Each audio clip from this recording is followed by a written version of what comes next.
இன்றைய சமையலில் நம்ம இன்றைக்கி என்ன பார்க்க போகிறோம் அப்படின்னா வெண்டைக்காய் மோர்க்குழம்பு, அவரக்காய் கூட்டு, குடமிளகா பருப்பு ஸ்ரீ, கொத்தவரங்காய் துவையல். இது வந்து நம்ம கொத்தவரங்காயில் கூட்டு கேள்விப்பட்டிருக்கோம், கொத்தவரங்காயில் பொடிச்சல் கேள்விப்பட்டிருக்கோம். கொத்தவரங்காய் துவையலுங்கிறது உலகிலே வந்து முதல் முறையாக இது மாமி உங்கள் மாமி பண்ணுவாள். மாமி பற்றி நம்ம வீடியோக்கு ஃபர்ஸ்ட் அவ்வளோதான் வழிய எல்லாரும் பண்ணியிருப்பான். மாமி இப்போ தொகைல் ஸ்பெஷலிஸ்ட் இல்லையா, பத்து மாமி. ஸோ பத்து மாமி சொல்லிட்டு போனேன். அன்றைக்கே பண்ணான்னு நினச்சோம், மாமி இருக்கும்போது பண்ண முடியல. ஸோ அதனால் அந்த இது பண்ணேன். இது என்ன, இது வந்து நார்மல் வந்து மாமி எல்லா காயிலையும் பண்ணுவாள். ஸோ அதுல வந்து இது ரொம்ப பிடிக்கும் எனக்கு. இது பண்ணேன் எப்படின்னா, நம்ம தேங்காய் துவையலுக்கு நார்மலாக வறுத்துப்போம், அதே மாதிரி தான். உளுத்தம்பருப்பு, மிளகா, அது பெருங்காயம், கடுகு, மிளகா, நார்மலாக இதெல்லாம் நல்லா எண்ணெய் விட்டு வறுத்துன்ட்டு இது நல்லா வதக்கிடணும். வதக்கிட்டு கொஞ்சோண்டு வெல்லம் புளி வச்சு அரைக்கணும். இது தொகையல், கொத்தவரங்காய் தொகையல் ரொம்ப நல்லா இருக்கும். தொகையல் இது புரிஞ்சது இல்லையா? அப்புறம் நார்மல் மோர் குழம்பு, வெண்டைக்காய் போட்டு மோர் குழம்பு. ஆமாம், மோர் குழம்புக்கு ஜீரகம், துளியூண்டு துவரம்பருப்பு, கடலைப்பருப்பு, தேங்காய், பச்சை மிளகாய் இதை அரைச்சி இதை விட்டு கலந்துட்டு வெண்டைக்காய் போட்டு வதக்கிட வேண்டியதான், போட வேண்டியதான். ஓகே. இது வந்து பருப்பு சிலிக்கு வந்து கடலைப்பருப்பு வந்து ஒரு கப் எடுத்திருக்கேன். அப்புறம் மிளகாயும் பெருங்காயமும் ஊற வச்சிருக்கேன். இப்போ இதை வந்து பெருங்காயம் பண்ணுங்க. இது என்ன பண்ணி இப்போ நைஸாக கொஞ்சம் கரக்கடை அரைச்சிட்டு எண்ணெய் விட்டு வதக்கிடணும். அப்புறம் இந்த கேப்சிகமும் கொஞ்சம் லேசாக வதக்கிட்டு ஆட் பண்ணணும். பருப்பு சிலி கூட்டுக்கு வந்து இப்போ பைத்தம்பருப்பு வேக வச்சு வச்சுருக்கேன். அவரைக்காயும் போட்டுட்டு தேங்காய், ஜீரகம், மிளகா அரைச்சி விட்டுட்டு கடுகு, உளுத்தம்பருப்பு தாளிச்சு போட்டேன். இந்த குடமிளகா பருப்பு சிலிங்கிறது உலக பிரசித்தி பெற்றது. ஆமாம், எல்லாருக்கும் பிடிக்கும் இல்லையா? ஆமாம், குடமிளகா பருப்பு சிலி. ஓகே, அருமையான தளிகை. பார்ப்போமா?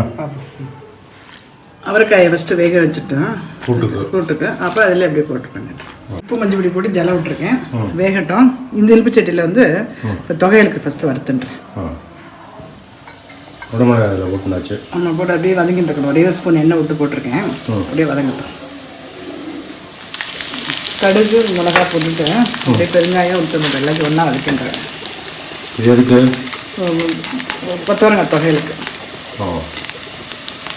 நம்ம இப்போ முன்னாடி முருங்கை தொகையல் பண்ணோம்ல, அதே மாதிரி தான். முருங்கை இலை தொகையல் பண்ண மாதிரி அதே மாதிரி இது கொத்தவரங்காய்.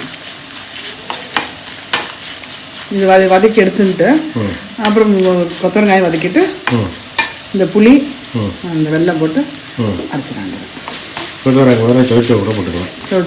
இது வாழைத்தண்டு, தொண்டங்காய் வெல்லம் தேவையில்லை. வெல்லம் வந்து டேஸ்ட் வேணும்னா வச்சுக்கலாம், வெல்லம் வேணும்னு கம்பல்சரி கிடையாது. கொஞ்சம் என்ஹான்ஸ் பண்ணணும் டேஸ்ட், அதுக்காக வச்சு வெல்லம் வேணும்னா தேங்காயும் தேவைப்படாது. வேணும்னா சில பேர் வேணால் தேங்காயும் போட்டுக்கலாம். கொத்தவரங்காய் இந்த சாப்பிட்டு சொல்லுது. ஆமாம், நல்லா இருக்கும். வச்சு சாப்பிட்டுக்கேன். மோர் குழம்பு வைக்கிறேன் இல்லையா, இப்போ மோர் குழம்பு கொஞ்சம் இதாக வேணாம்னா இது கொஞ்சம் கஷ்டம், அதுக்காக வச்சுருக்கேன். இப்போ எண்ணெய் விட்டு நல்லா இந்த காய்க்கு மட்டும் உப்பு போடுறேன். ஆமாம், எடுத்துட்டேன். இது வந்து இந்த புளியும் இந்த வெள்ளம் இருக்குல்லையா போட்டுட்டு அரைச்சிட்டா தொகையில் ஆச்சு. தொகையில் ஆயிடுச்சு, அரைச்சி வச்சுட்டேன். கொத்தவரங்காய் துவையல். ஆமாம், இது பருப்பு சிலிக்கு அரைச்சிக்க போகிறோம். ஆமாம், வதங்கிடுத்து எடுத்தேன். குடமிளகா. ஆமாம், இப்போ எண்ணெய் விட்டு கடுகு வெடிக்கிறதுக்குள்ள அந்த அரைச்ச விதை போட்டு வதக்கிடும். மோர்க்குழம்புக்கு அரைச்சி விழுது விட்டுருக்கேன். இந்த வெண்டைக்காய் லேசாக வதக்கிட்டு அதையும் போட்டிருக்கேன். ஒரு கொதி வந்ததுக்கப்புறம் மோர் விட்டுருக்கேன். நல்லா சிலிப்பின்ட்டு தயிரை கொடுப்பேன். அடுத்து கூட்டு கரைச்சிக்கிறேன். தேங்காய், ஜீரகம், மிளகா இருக்கு இல்லையா, அதை வந்து கூட்டுக்கு அப்படியே பிடிச்சிக்கிட்டேன். போட்டுட்டு கடுகு, உளுத்தம்பருப்பு தாளிச்சு போட்டுட்டா ஆச்சு கூட்டு. அவரைக்காய் கூட்டு ரெடி. மோர் குழம்பு கொதி வரணும். அங்கே அதுவும் இதாகிட்டு இருக்கு, பருப்பு சொல்லியும் கொஞ்சம் ஒன்று உதிர்ந்தோடனே போட்டுருக்கேன். மோர் குழம்புக்கு வந்து தேங்காய் எண்ணெய் தாளிச்சு வரணும். ஆமாம், எண்ணெய் வாசனையாக நல்லாயிருக்கும். ஆமாம், கூட்டு சார். ஆமாம், இன்றைய சமையல் ஆடி வெண்டைக்காய் மோர் குழம்பு, அவரைக்காய் கூட்டு, குடமிளகா பருப்பு சிலி, கொத்தவரங்காய் துவையல், காலத்துக்கு பருப்பு. அமர்க்கலமான தளிகை. தேங்க்யூ. Your awesome. தேங்க்யூ.